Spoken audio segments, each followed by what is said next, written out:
भांग के नशे में शास्त्रार्थ करेंगे तो पराजय होना तो स्वाभाविक था, परंतु आर इतना गमगीन हुआ, क्या कहने लगे और खुद क्या कहते रह गए वे भी उन्हें पता न चला।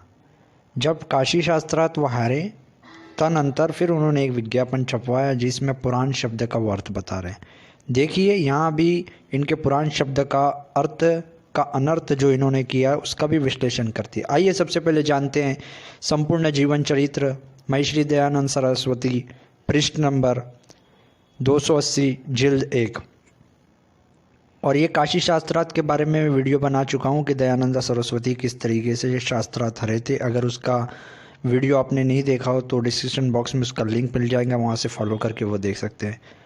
परंतु काशी शास्त्रार्थ के ऊपर भी आज तर्क वितर्क के नाम पर पाखंड और फैलाते नज़र आते हैं। और स्वाभाविक है, जब हार गए तो उसके बाद कोई ऑप्शन नहीं तो कुछ ना कुछ गपोड़ करनी पड़ेगी, जिसमें आर्य समाज और दयानंद सरस्वती दोनों ही माहिर नहीं कि दयानंद सरस्वती कुछ अधिक समय मिलना चाहिए था, परंतु ये स्पष्ट था कि उत्तर देने में कुछ कठिनता प्रतीत हुई तथा दयानंद सरस्वती के पीछे अपनी पत्रिका में यह उत्तर प्रकाशित किया कि पुराण शब्द के साथ विद्या शब्द जोड़ना चाहिए, पर क्यों जोड़ना चाहिए वो नहीं बताया। अर्थात प्राचीन विद्या अर्थात वेद है। यानी वो जो कह रहे हैं कि जो शास्त्रार्थ में हारे थे और वहाँ जब पुराण शब्द का अर्थ आया था, वहाँ ये बता रहे कि वो पुराण से मुराद वेद ही है। आइए देखते हैं जब साइड इफेक्ट होता है तो क्या क्या सामने नजर आते हैं। उसी तरीके से ब्राह्मण ग्रंथ को आर्य समाज छोड़कर तमाम जितने भी वैदिक मत वाले हैं वो ब्राह्मण ग्रंथ को भी वेद का ही हिस्सा मानते हैं, परंतु आर्य समाज वेद का हिस्सा उसे नहीं मानते। वे क्यों नहीं मानते? क्योंकि उसमें इतिहास आदि भरा पड़ा है और कहते हैं कि चारों संहिता अर्थात ऋग्वेद, सामवेद, अथर्ववेद और यजुर्वेदा ये ईश्वर कृत है, अर्थात ईश्वर के तरफ से नाजिल करता है। और जो ब्राह्मण ग्रंथ है वो देहधारी अर्थात मनुष्य। पर इन लोगों को अब क्या बताया जाए कि वे भी मनुष्यधारी है, अर्थात मनुष्य की ही लिखी हुई गपोड़ है और उसमें खूब विरोधाभास भी मौजूद है। और कहते हैं कि वेदों में इतिहास नहीं है, उसके ऊपर भी हमने वीडियो बना चुके हैं। अगर आपने ना देखा तो डिस्क्रिप्शन बॉक्स में आपको लिंक मिल जाएगा। आइए देखते हैं दयानंद सरस्वती ने इस पर बड़े बहस करके ये आखिरी में रिजल्ट निकाला कि ब्राह्मण ग्रंथ वेद नहीं है बल्कि उसको पुराण कहा गया है। और वेद चारों मंत्र साहित्य अर्थात ऋग्वेद, सामवेद, यजुर्वेद और अथर्ववेद ये चारों वेद है। उसके अतिरिक्त जितने भी है वो सब पुराण आदि स्मृति शास्त्र है, अर्थात मनुष्य के लिखे हुए देहधारी के, क्योंकि उसमें इतिहास बयान किया गया है। अब दयानंद सरस्वती की बात को ले जाते हुए शिष्य भी कोई कम नहीं। जब ब्राह्मण ग्रंथ के ऊपर बात की जाए तो शतपथ ब्राह्मण यजुर्वेद का ब्राह्मण ग्रंथ है और इसके स्वामी सत्यार्थ प्रकाश सरस्वती जो कि खुद आर्य समाजी है ये भी बताते हैं ब्राह्मण ग्रंथ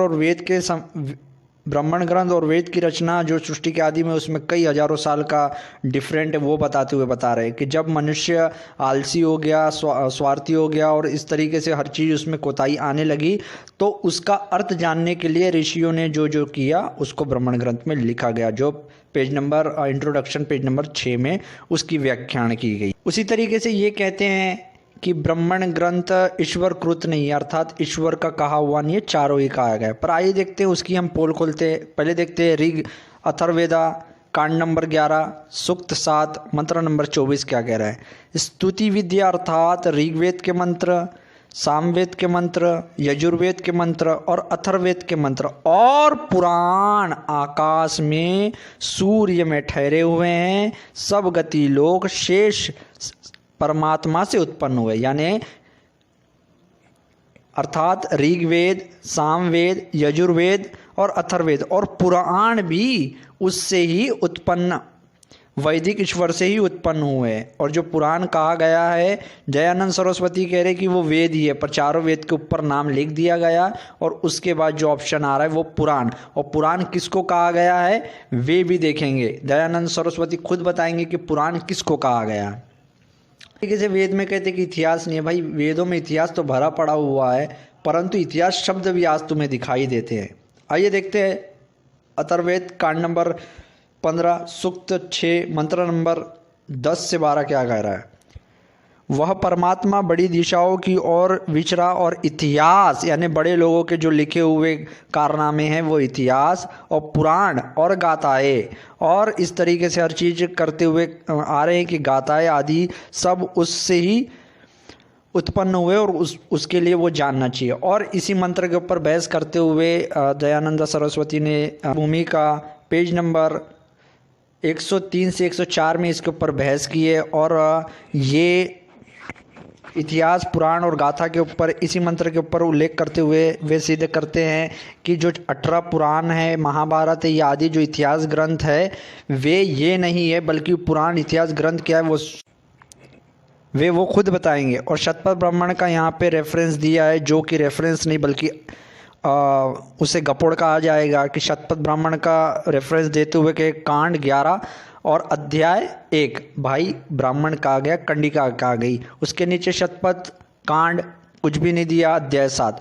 और ये जो रेफरेंस दिया है ये भी गलत दिया है, हम बताएंगे कि ये हकीकत में ये कहाँ है। आइए देखते हैं कि इनसे प्रश्न क्या किया गया। हेतु ब्राह्मण ग्रंथों का ही इतिहास आदि का नाम जानना चाहिए, श्रीमद् भागवत आदियों का नाम नहीं। यानी ये पुराण बता रहे हैं कि पुराण कौन से हैं, पुराण किसको जानना है? जो ब्राह्मण ग्रंथ है उसको ही पुराण और इतिहास जानना चाहिए, क्योंकि इसमें इतिहास लिखा हुआ है। और दयानंद सरस्वती ने उधर क्या बात की कि पुराण अर्थात वेद। फिर उसके बाद आगे में जब पुराण का उसमें लफ्ज़ आ गया कि जो पुराण है अर्थात तुम्हारे अकॉर्डिंग पुराण ग्रंथ भी ईश्वर से ही उत्पन्न हुआ है, जैसा कि मैंने अथर्ववेद 11:7-24 में बता दिया। इसके ऊपर प्रश्न इनसे पूछा जा रहा है कि जहाँ जहाँ ब्राह्मणों के इतिहास, पुराण, कल्प, गाथा आदियों के वचन देखने में आते हैं तथा अथर्ववेद के में भी इतिहास, पुराण आदियों का उल्लेख होता है, हेतु ब्राह्मण ग्रंथों में भी भिन्न भिन्न इस तरीके से बात करते हुए आ रहे हैं, तो वो ये भूल गए कि मुझे पुराण यानी 18 पुराणों का रद्द करते उड़ते उन्होंने खुद साबित कर दिया कि ब्राह्मण ग्रंथ इतिहास पुराण है और उसकी व्याख्यान वेदों में भी लिखी गई है और वह ईश्वरकृत है, अर्थात ईश्वर का ही दिया गया है, यानी वैदिक ईश्वर का दिया गया है, वो खुद ब खुद स्वयं सिद्ध हो जाता है। इसका उत्तर देते हुए कहते हैं कि इसका ग्रहण करने में कोई प्रमाण नहीं, क्योंकि इसमें मता और परस्पर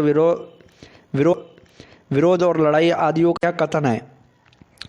अपने मत का अनुसार लोगों ने लिख दिया है और इतिहास, पुराण आदि इनका ग्रहण नाम करना किसी मनुष्य के लिए उचित नहीं। यानी बता रहे हैं कि जो महाभारत, पुराण आदि जो 18 पुराण है ये किसी भी तौर से इतिहास और पुराण नहीं है, बल्कि पुराण क्या है वे बताएंगे। जो कि है जो ब्राह्मण ग्रंथों में देवासुर अर्थात विद्वान और मूर्ख के युद्ध का तत्पर हुए थे इत्यादि कथनों में नाम है वो इतिहास है। और इतिहास बता दिया मैंने कहाँ लिखा हुआ है, अथर्ववेद 15:6-10 से 12 में इतिहास लफ्ज़ भी आया, अर्थात ये सिद्ध हो गया कि जो ब्राह्मण ग्रंथ का उल्लेख जो किया गया वो वेदों में भी है। उसी तरीके से पुराण बता रहे, पुराण किसको कहते हैं, अर्थात जिसमें जगत की उत्पत्ति आदि का वर्णन है वो ब्राह्मण का भाग है, वे पुराण है।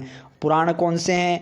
जो चारों भी पुराण हैं, वो इतिहास भी है, पुराण भी है। और अथर्ववेद 11:7-24 में पुराण शब्द भी आया है, जो कि बताया जा रहा है कि ईश्वर से ही अर्थात वैदिक ईश्वर से ही उत्पन्न हुआ है।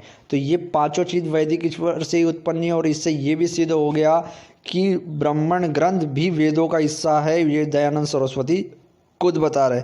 गाथा भी बता रहे, इत्यादियों के जो नाम आए उनकी कथाओं का नाम है वो गाथा है। और अथर्ववेदा में वेद 15:6-10 से लेकर 12 में गाथा शब्द भी आया, अर्थात जो ब्राह्मण ग्रंथ है उसकी बात वेद खुद पुष्टि कर दी। और इनके चेले ने कहा कि इनमें इतना डिफरेंस है, कई सालों का डिफरेंस है। यहाँ तो खुद ही दयानंद सरस्वती ने सिद्ध कर दिया कि ब्राह्मण ग्रंथ भी वेदों का ही हिस्सा है और वेद से भी साबित कर दिया कि वेद में ब्राह्मण ग्रंथ, पुराण और इतिहास किसको कहा गया है, दयानंद सरस्वती खुद कहते हैं। तो ये होता है भांग के नशे का साइड इफ़ेक्ट। खुद ने एक जगह क्या कहा कि जो पुराण है वो वेद है, दूसरी जगह कहा कि पुराण वो नहीं, पुराण वो है जो ब्राह्मण में भागों में लिखा गया है। इतिहास भी बता दिया और गाथा भी बता दिया ने जो लोग जो कार्यक्रम किया करते थे उसमें जो कथाएं गई वही गाथा है। और गाथाएं कौन सी है आप यहाँ सब आपको मिल जाएगा। आइए देखते हैं कि उन्होंने शतपथ ब्राह्मण का जो रेफरेंस दिया है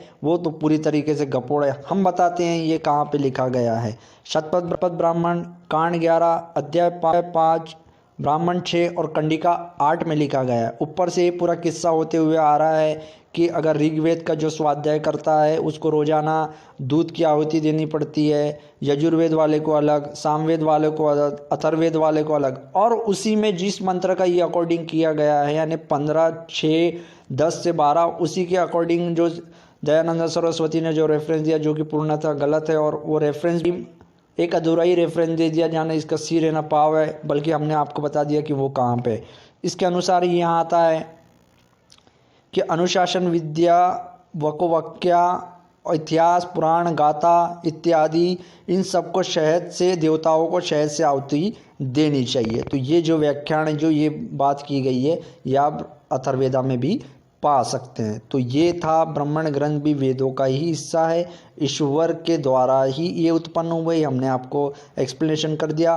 और पुराण किसको कहते हैं, इतिहास किसको कहते हैं, वो दयानंद सरस्वती ने खुद सिद्ध कर दिया। आइए इसी तरीके से और नए तत्वों के साथ